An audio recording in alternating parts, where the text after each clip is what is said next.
What's poppin'? It's your boy Picasso and we back at it with another one. So for this week's video, we're doing a curly top with a low drop fade. Let's get to it.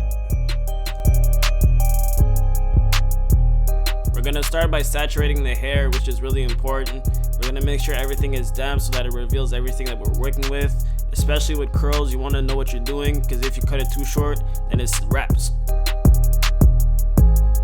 Right here, I'm sectioning the hair and cutting it to the desired length.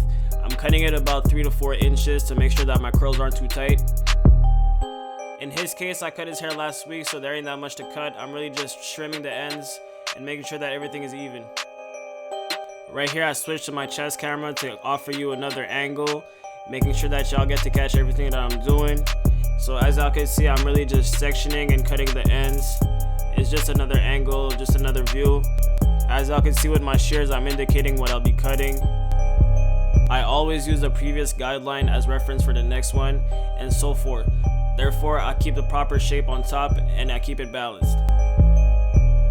Once you're done with your sectioning, you can go back and cross-check your work. So you grab a piece of hair, run it through the back, and make sure that everything is even. As y'all can see, I separated the fringe from the rest of the hair because the fringe area is when the skull starts curving down, so therefore it needs to be cut a different way. He told me he wants to keep a lot of volume in the front, so therefore I'm just snipping the ends, you know what I mean?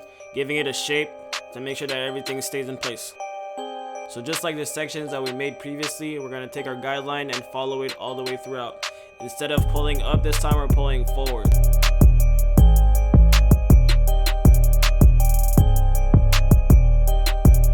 We're adding sea salt spray to his hair. This is going to help for the texture and the hold. With the help of my blow dryer and my diffuser, we're going to go ahead and dry his hair without messing up the curl pattern.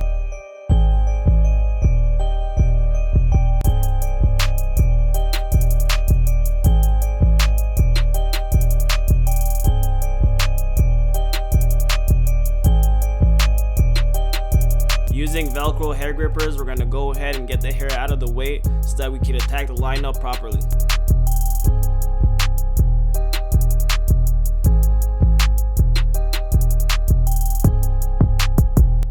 When it comes to lining up somebody, the easiest thing is to start from the middle and to work your way out to the sides. If you don't believe me, grab a piece of paper, try to draw a line from the middle, working your way out to the sides, and from the opposite, working your way out from the sides to the middle. Compare both lines and tell me which one is the straightest.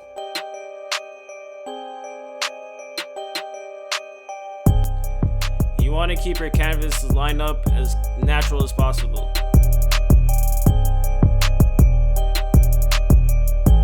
My goals with my trimmers is not to make the sharpest line that I can.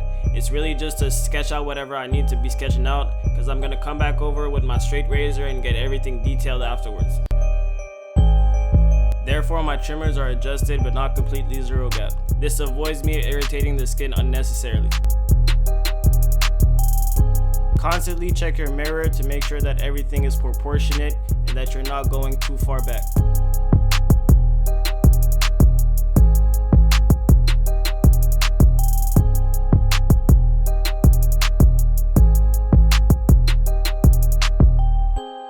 With the foreguard all the way closed, we're going to go ahead and establish our first base, our perimeter, our guideline, call it however you want it, but you don't go past this line. As you can see, I'm using the parietal ridge as reference to establish my base. I'm really rolling the clipper off of it. I am not going in, I'm going up because I don't want to ruin my shape.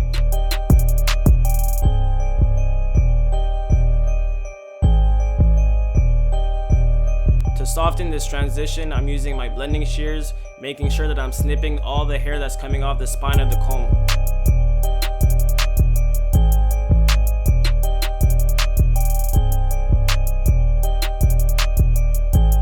So with my cordless wall baldings, I'm about to establish my guideline. My first bald guideline that's going to dictate the rest of my haircut. Make sure that this guideline is clean and proportionate.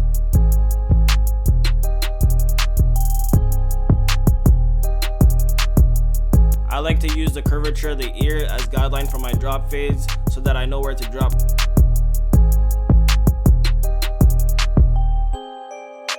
I'ma follow up with some Endis Slimline Pro LIs just to get it a little closer.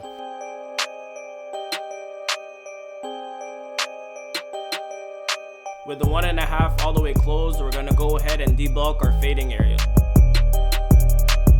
I'm going up about 1/2 inch to make sure that I'm giving myself enough space so that I can fade comfortably.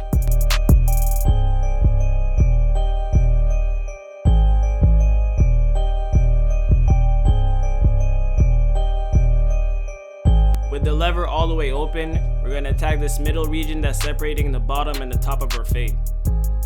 Flicking out is extremely important at this point because we're not trying to establish no hard line, we're really just trying to blend it all out.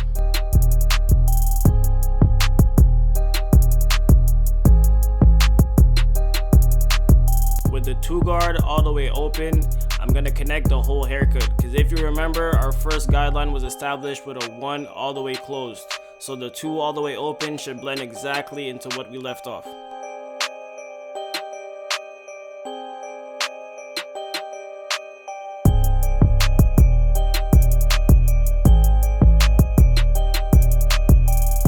No guard all the way open. We're gonna start fading our way out from the bottom to the top.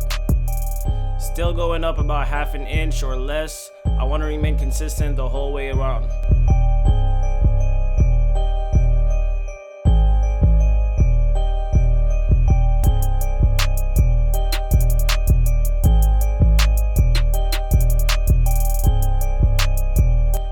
Halfway closed, we're gonna go ahead and erase that line that we just made. If that doesn't go, you could go ahead and close it up, but I'm thinking that one I didn't really need to.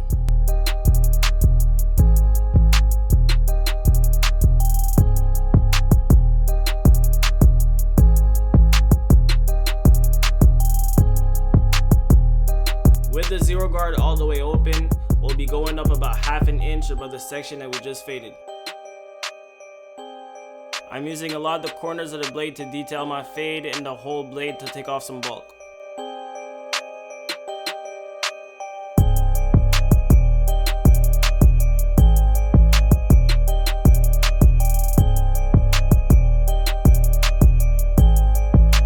Closing the lever halfway, I'm going right beneath where I left off with the previous guideline.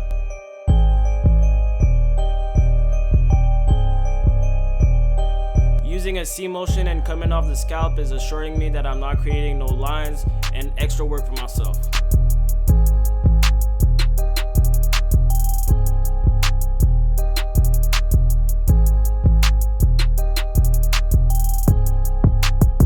Closing all the way, I'm going to attack this bottom line, making sure that my blend is smooth and consistent the whole way around. At this point, you can really start to see the blend coming together.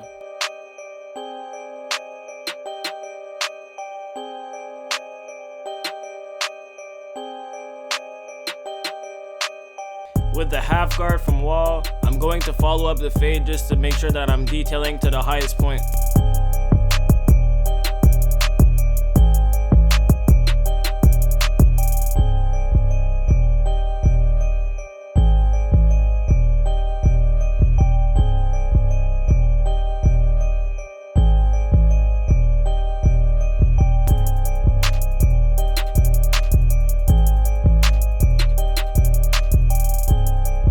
With the help of my shears, I'm looking to refine my blend by taking off hair by hair whatever I don't need on there.